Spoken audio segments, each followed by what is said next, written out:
Mathieu. Alors, plusieurs constats qui ont été dressés par le Premier ministre israélien. D'abord, impossible, dit-il, de négocier avec le régime iranien, qui est d'ailleurs peut-être plus faible que jamais, c'est ce qu'il dit.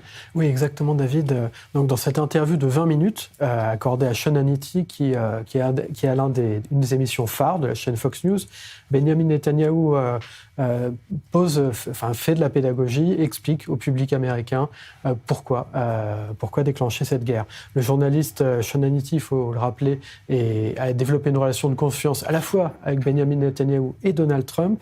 Et donc, Benjamin Netanyahou est revenu sur la nécessité d'agir vite, de contrer la République islamique d'Iran. Je vous propose de l'écouter. La raison pour laquelle nous devions agir immédiatement, c'est parce qu'après avoir frappé leur site nucléaire et leur programme de missiles balistiques, on aurait pu penser qu'ils avaient appris la leçon. Mais ce n'est pas le cas, car ils sont incorrigibles.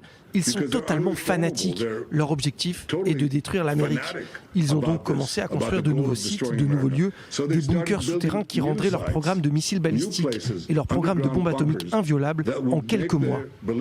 Le Premier ministre Netanyahou s'attend que les opérations contre l'Iran soient rapides et décisives. Il explique qu'à terme, l'Amérique pourrait être prise pour cible. Et à plusieurs reprises, il loue la détermination du président Trump. Alors c'est ça, parce qu'il a beaucoup parlé de son ami Donald Trump, Benjamin Netanyahou, hier. D'ailleurs, il a tourné en dérision cette théorie qui veut que ce serait Israël qui contrôlerait quelque part les décisions du président américain. Oui, exactement. Donc, Benjamin Netanyahou a pris le temps de tordre le cou à plusieurs rumeurs et théories du complot.